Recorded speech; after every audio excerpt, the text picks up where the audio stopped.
안녕하세요. 저는 연년생 두 아이를 키우며 살고 있는 최수정이라고 합니다. 제 남편 백창우는 자동차 영업사원입니다. 직업 특성상 이곳저곳 외근을 다니는 일이 많고 사람을 상대하는 일이다 보니 늘 바쁘게 지내는 편이었습니다. 저는 결혼 전 치의생사로 꽤 오래 일을 했었지만 연년생으로 두 아이를 연달아 출산하면서 자연스럽게 일을 쉬고 육아에만 전념하며 지내왔습니다. 정신없이 아이들의 기저귀를 갈고 젖병을 물리며 살다 보니 어느새 시간이 훌쩍 흘러 아이들도 유치원에 다닐 만큼 컸습니다. 숨통이 조금 트이자 제 마음속에서도 다시 일을 시작하고 싶다는 마음이 고개를 들더군요.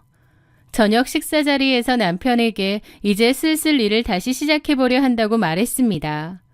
남편은 고개를 끄덕이며 좋은 생각이네. 애들도 웬만치 컸고 자기가 맞벌이 해주면 나도 부담이 덜하지. 라고 했습니다. 그 후 저는 이력서를 넣고 몇 군데 치과 면접을 보러 다니기 시작했습니다. 그렇게 한 곳에서 면접을 마치고 집으로 돌아오던 어느 평일 오후였습니다. 치과에서 나와 그 근방을 걷고 있는데 공교롭게도 익숙한 번호판에 차 한 대가 보이는 거예요. 길가에 있는 어느 개인 카페 앞에 주차된 남편의 차였습니다. 영업을 하느라 이 동네까지 왔구나 싶어 몹시 반가웠습니다. 마침 저도 면접이 일찍 끝났던 터라 커피라도 한 잔 같이 마실까 싶어 카페 쪽으로 고개를 돌려봤습니다.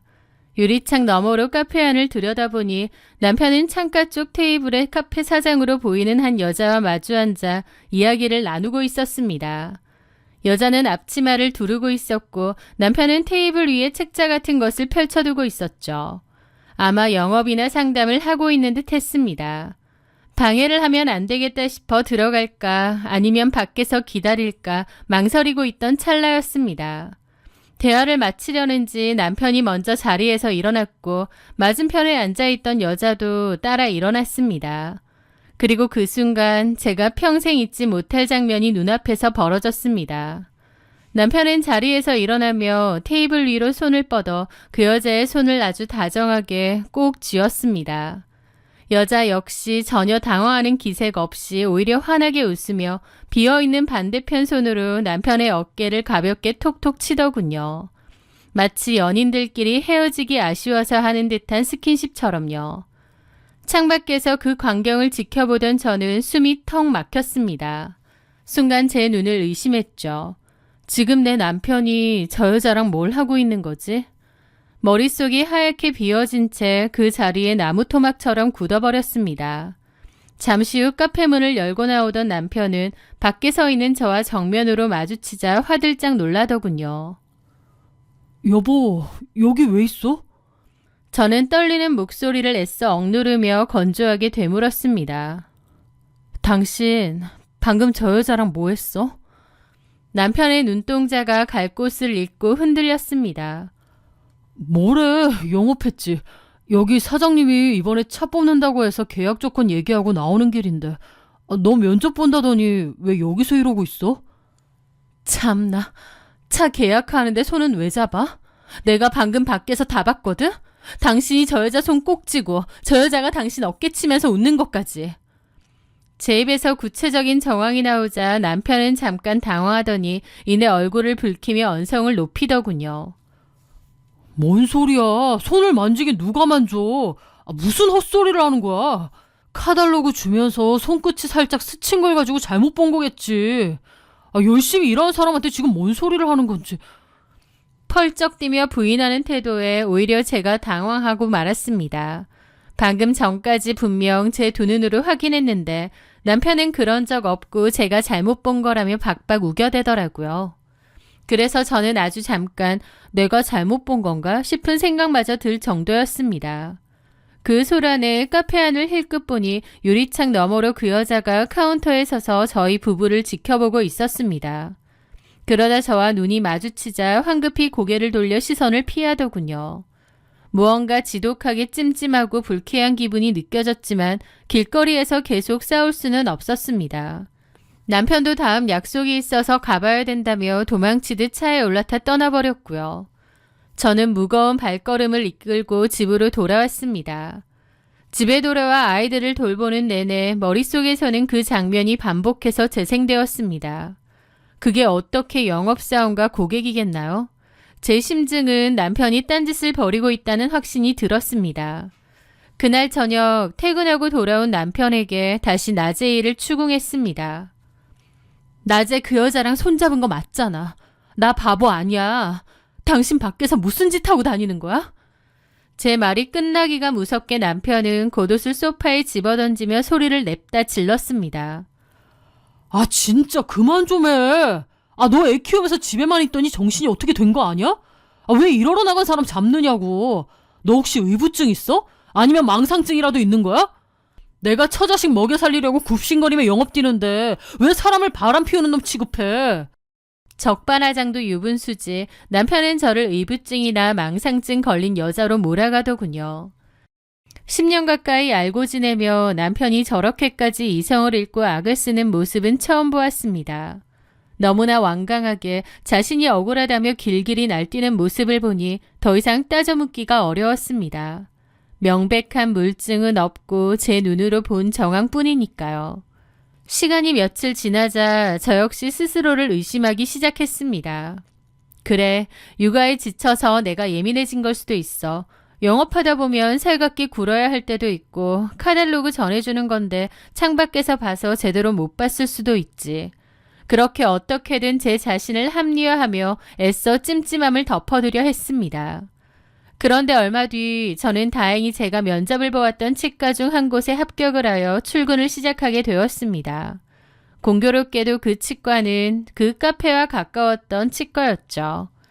일을 다시 시작하면서 출퇴근을 할 때 혹은 점심시간에 식사를 하러 나가며 그 카페 앞을 자주 지나다니게 되었습니다. 자연스레 카페 안쪽을 힐끗거리며 살피게 되었죠. 며칠을 유심히 지켜본 결과 그 카페 여사장도 남편이 있고 초등학생쯤 되어 보이는 아이도 있는 여자더군요.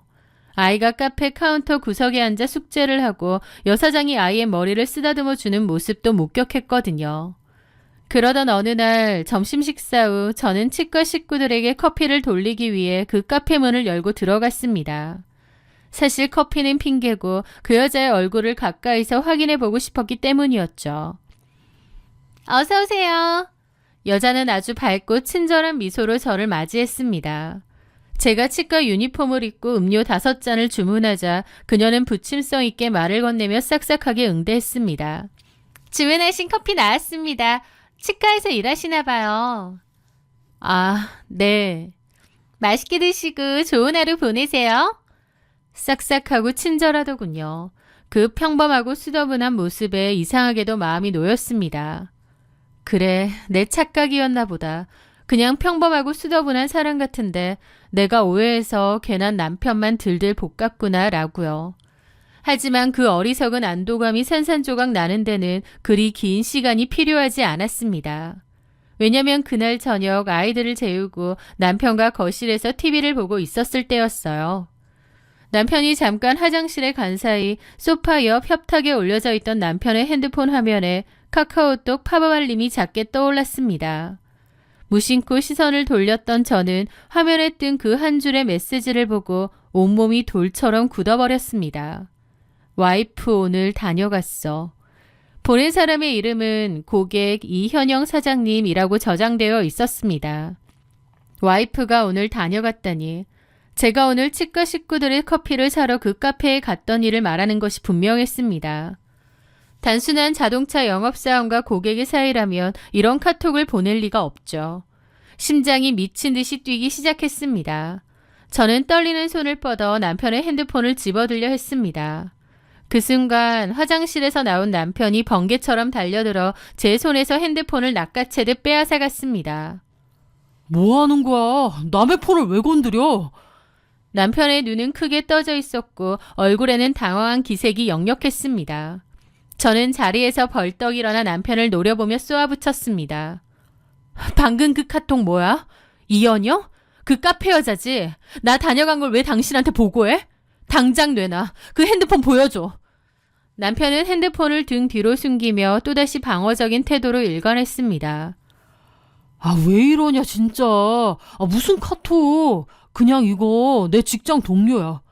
뭔 소리야. 내가 지금 이름도 봤는데. 아니라니까. 넌 왜 매사에 사람을 의심하고 병적으로 집착해? 그러니까 보여주라고. 싫어. 기분 나빠. 너 진짜 병원 가봐야겠다. 빨리 내놔. 제가 핸드폰을 빼앗기 위해 남편의 팔을 붙잡고 실랑이를 벌였습니다.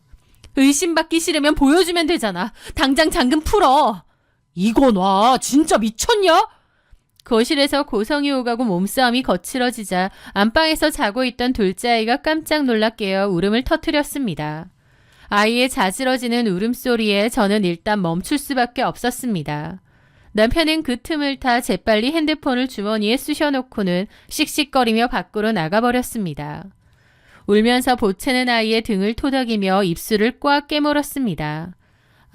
저 인간 바람 피는 거 맞구나. 내 착각 아니구나. 확신이 들었거든요. 그 여자도 모른 채 했지만 저를 분명 알아봤던 겁니다.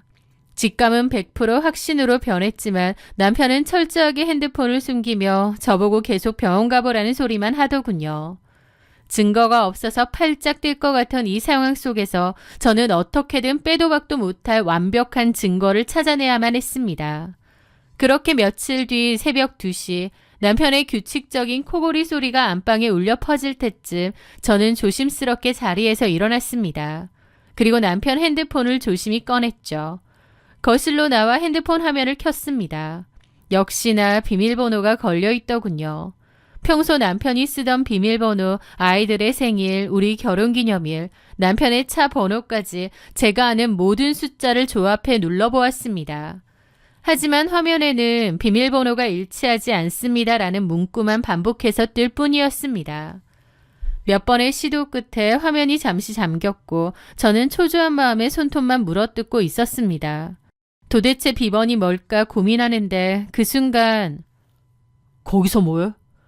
등 뒤에서 들려온 차갑고 낮은 목소리에 심장이 바닥으로 쿵 떨어졌습니다. 자다 깬 남편이 저를 발견한 것입니다. 남편의 시선이 제 손에 들린 자신의 핸드폰으로 향했죠. 그거 내 폰 아니야? 남편은 성큼성큼 다가와 제 손에서 핸드폰을 거칠게 낚아챘습니다. 그의 눈빛에는 경멸과 짜증이 가득했습니다. 진짜 너 미쳤냐고. 내 핸드폰 몰래 훔쳐보고 있어? 와, 진짜 무섭다 무서워. 너 진짜 의부증 맞구나. 그럼 보여주면 되잖아. 소름 돋아 정말. 남편은 혀를 차며 안방으로 횡하니 들어가 버렸고 문을 쾅 닫는 소리만이 적막한 거실을 울렸습니다. 저는 어둠 속에서 수치심과 분노 그리고 알 수 없는 무력감에 눈물까지 나더라고요. 다음 날 저는 도저히 이 무거운 마음을 혼자 감당할 수 없어 친정 여동생을 만났습니다. 그동안 있었던 일, 카페에서 본 장면, 수상한 카카오톡, 그리고 저를 정신병자 취급하는 남편의 태도까지 전부 털어놓았죠. 동생은 제 말을 듣더니 자기 일처럼 분노했습니다. 형부, 그거 100% 바람이야. 원래 바람 피우는 인간들이 더 썩내고 난리치면서 사람 가스라이팅 한다더라고. 증거를 잡아야 돼. 언니 혼자 안 되면 내가 도와줄게. 뒤를 밟자. 동생의 말에 저는 용기를 얻었습니다. 그리고 며칠 뒤 기회가 찾아왔습니다. 남편이 퇴근 무렵 전화를 걸어와 오늘 거래처 직원 부친상이 있어서 장례식장 좀 들렸다 갈게. 늦을 테니까 먼저 자. 라고 통보한 것입니다. 직감이 왔습니다. 저는 당장 동생에게 연락했고 동생은 자신의 차를 끌고 남편의 회사 근처로 와주었습니다. 우리는 멀찍이 차를 대고 남편이 나오기를 기다렸습니다. 이내 남편의 차가 회사 주차장을 빠져나왔고 동생은 조심스럽게 거리를 유지하며 남편의 차를 뒤쫓기 시작했습니다. 남편의 차가 향한 곳은 장례식장이 있는 병원 쪽이 아니었습니다. 전혀 엉뚱한 방향인 어느 조용한 주택가 골목으로 가더군요. 장례식장에 간다더니 왜 이런 주택가로 오지? 그 여자 집인가? 심장이 미친 듯이 방망이질 쳤습니다. 남편의 차가 한 빌라 앞에 정차했고 남편은 시동을 켜둔 채 누군가를 기다리는 듯 했습니다. 저는 완전히 확신했습니다. 저 빌라에서 그 카페 여자 이현영이 걸어 나올 것이라고요. 저는 분노로 이성을 잃고 차문을 박차고 나갔습니다. 야, 백창호! 제가 남편의 차 운전석 창문을 쾅쾅 두드리며 소리를 질렀고 남편이 놀라서 나오더라고요. 네가 여기 웬일이야? 너야말로 장례식장이야 여기가? 그 순간 빌라 공동 현관문이 열리고 누군가 걸어 나왔습니다. 하지만 제 예상과 달리 그곳에서 나온 사람은 검은 정장을 입은 남자였습니다. 남편의 회사 동료였던 거죠. 그 동료는 황당한 얼굴로 저와 남편을 번갈아 보더라고요. 재수씨, 여긴 어쩐 일이십니까?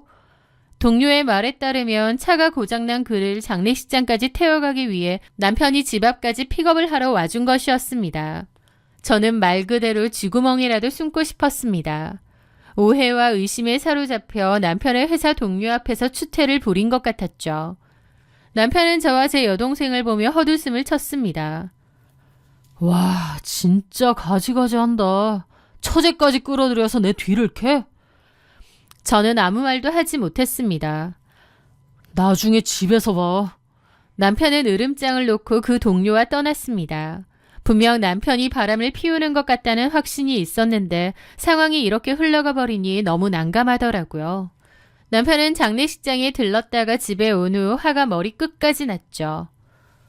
야, 최수정, 너 내일 당장 정신과 예약해. 너 진심으로 병원 가봐야 돼. 어떻게 나를 미행해? 내가 그렇게 못 믿어?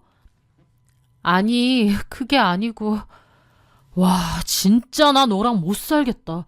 쪽팔려서 미치겠어 아주. 저는 울부짖으며 맞섰습니다. 그래, 내가 미쳤다고 치자. 내가 의부증이면 나 안심하게 그 핸드폰 한 번만 보여주면 될 거 아니야. 당신이 떳떳하면 왜 못 보여줘? 핸드폰만 확인하게 해주면 더 이상 안 이런다고. 저는 악에 받쳐 남편의 바지 주머니를 향해 손을 뻗었습니다. 남편은 저를 밀쳐냈고 남편과 저는 핸드폰을 차지하기 위해 거실에서 옥신각신 몸싸움을 벌였습니다. 그러다 남편이 발을 헛디디며 거실 탁자 모서리에 세게 부딪혀 넘어졌습니다. 아! 남편 팔에는 제법 큰 멍이 들고 까졌는지 피까지 맺혔습니다. 남편은 자리에서 일어나더니 탁자 위의 물건들을 신경질적으로 다 쓸어버렸습니다. 나 너한테 진짜 질렸다. 어떻게 사람이 이렇게 밑바닥일 수가 있냐. 나 당분간 엄마 집에서 지낼 테니까 나 찾지 마. 네 면상 보기도 싫어. 연락도 하지 마. 씨. 저는 남편의 팔을 붙잡았습니다. 이런 게 어딨어. 오해면 풀고 가야지 어딜 가. 하지만 남편은 저를 벌레 보듯 차갑게 쳐다보더니 팔을 뿌리치더라고요. 그리고는 가방에 옷가지를 몇 개 대충 쑤셔놓고는 그대로 현관문을 열고 나가버렸습니다. 텅 빈 집, 바닥에 널브러진 물건들. 저는 그 자리에 주저앉아 소리내어 울었습니다. 그렇게 남편은 저를 정신병자 취급하며 집을 나가버렸어요. 그 모습에 내가 정말 망상증에 걸려 없는 사실을 지어내고 있는 건 아닐까 하는 무서운 자기 의심마저 들었습니다. 하지만 하늘은 제게 진실을 외면하지 않았습니다. 남편이 집을 나가고 이틀이 지난 어느 날이었습니다. 극심한 스트레스와 며칠간의 불면증으로 인해 몸살이 심하게 났고 결국 치과에 하루 결근을 하게 되었어요. 아이들만 겨우 어린이집에 보낸 채 집에서 쉬고 있었습니다. 약기운에 취해 비몽사몽 잠에 들락말락하던 오후 거실 쪽에서 현관문 도어락이 열리는 소리와 함께 조심스러운 발소리가 들려오더군요.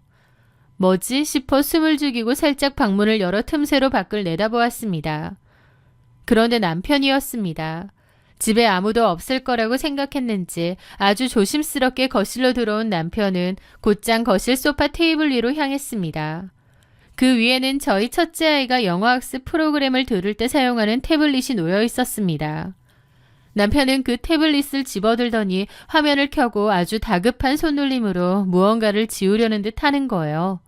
저는 방문을 활짝 열고 나갔습니다. 당신 지금 뭐해? 제 목소리에 남편은 마치 귀신이라도 본 사람처럼 화들짝 놀라며 들고 있던 태블릿을 소파 위로 떨어뜨렸습니다. 너 출근 안 했어? 집에 왜 있어? 식은땀까지 흘리며 기겁하는 남편의 태도는 누가 봐도 무언가를 들킨 사람의 전형적인 모습이었습니다. 몸이 안 좋아서 연차냈어. 근데 낮에 갑자기 집에 들어와서 애 태블릿은 왜 건드려? 남편은 시선을 피하며 다급하게 둘러댔습니다. 알람 같은 게 와서 뭔가 해서 속옷 가지러 온 거야. 그러더니 안방으로 쫓기듯 들어가 서랍장에서 속옷 몇 장을 대충 주워들고 나왔습니다. 그리고는 자연스럽게 소파 위에 놓인 태블릿을 챙겨들고 현관으로 향하려 하는 거예요. 저는 그 앞을 가로막았습니다. 속옷 가지러 왔다면서 태블릿은 왜 가져가? 아, 이거 원래 내 거잖아. 나 회사에서 업무용으로 좀 써야 할 일이 있어서. 거짓말이었습니다. 그 태블릿은 남편이 쓰다 구형이 되자 아이 영어 교육용으로 던져준 것이었고 남편은 새 태블릿이 있어요. 게다가 업무용으로 쓴 적은 단 한 번도 없었습니다. 뭔 소리야. 이거 안 쓴 지 꽤 됐잖아. 오늘 오후에 수민이 하원하면 영어 프로그램 들어야 해. 진도 밀리면 안 되니까 놓고 가. 제가 단호하게 태블릿을 빼앗으려 하자 남편이 결국 놓더라고요. 그리고는 집에서 빠져나갔습니다. 도어락이 닫히고 거실에는 저와 그 태블릿만이 덩그러니 남았습니다. 저는 태블릿을 물끄러미 내려다보는데 서늘한 직감이 들더라고요. 저를 의부증 환자로 몰며 도망치듯 집을 나갔던 남편이 하필 제가 없는 평일 낮 시간에 몰래 들어와 태블릿부터 보다니. 저는 떨리는 손으로 태블릿의 화면을 켰습니다. 이것저것 막 뒤져보게 되었어요. 그러다가 발견했죠. 남편이 지우고 싶어 안 달랐던 그 판도라의 상자를요. 이 기기는 원래 남편이 쓰던 것이었고 남편의 주 계정이 여전히 연동되어 있었던 겁니다. 그리고 동기화된 클라우드 앱이 있었던 거예요. 아마 남편 놈도 그게 생각나서 집에 온 것 같았죠. 그렇게 들어가 보니 거기에는 수많은 사진과 동영상 파일들이 있었습니다. 저는 헉하고 숨을 들이마신 채 입을 틀어막았습니다. 왜냐면 그곳에는 남편과 그 카페 여사장, 이현영이 호텔 가운을 입고 침대 위에서 뒹구는 사진이나 서로의 알몸 사진 등이 가감없이 있는 겁니다. 심지어 온갖 짓을 다 하며 찍어둔 동영상까지요. 구역질이 났습니다. 이 인간이 진짜 바람을 피우고 있었던 거예요. 하지만 그런 생각도 들더라고요. 역시 내 착각이 아니었어. 내가 미친 게 아니었어. 저를 망상증 환자, 의부증 환자로 몰아세우며 소리를 지르던 남편의 뻔뻔한 얼굴이 스쳐 지나갔습니다. 저는 눈물조차 흘리지 않았습니다. 오히려 머릿속이 얼음장처럼 차갑고 맑아지더군요. 저는 곧바로 제 핸드폰과 외장하드를 가져와 클라우드에 있는 모든 사진과 동영상을 백업해 두었습니다. 그리고 저는 조용히 반격을 시작했습니다. 남편에게 따져묻거나 화를 내는 대신 조용히 변호사 사무실을 찾아갔죠. 그리고 그 카페 여주인 이현영과 남편을 상대로 상간 위자료 청구 소송을 접수했습니다. 치과 식구들의 커피를 사러 갔던 날 혹시 몰라 카운터에서 챙겨두었던 카페 명함이 그녀의 인적사항을 특정하는 데 아주 유용하게 쓰였죠. 며칠 뒤 상간소송 소장이 이현영의 카페와 자택으로 날아갔을 무렵이었습니다. 집 나간 남편에게서 미친 듯이 전화가 걸려왔어요. 전화를 받자마자 남편은 펄펄 뛰며 악을 썼습니다. 야, 최수정, 너 미쳤어? 네가 지금 무슨 짓을 저지른 건지 알아? 왜 애몽 고객한테 상간소송을 걸어? 너 증거도 없이 이런 짓 하면 무고죄로 욕고소 당하는 거 몰라? 당장 취하해. 끝까지 뻔뻔하게 나오던 남편의 목소리에 저는 픽하고 실소를 터뜨렸습니다. 무고죄? 증거가 없긴 왜 없어. 아주 차고 넘치게 많던데.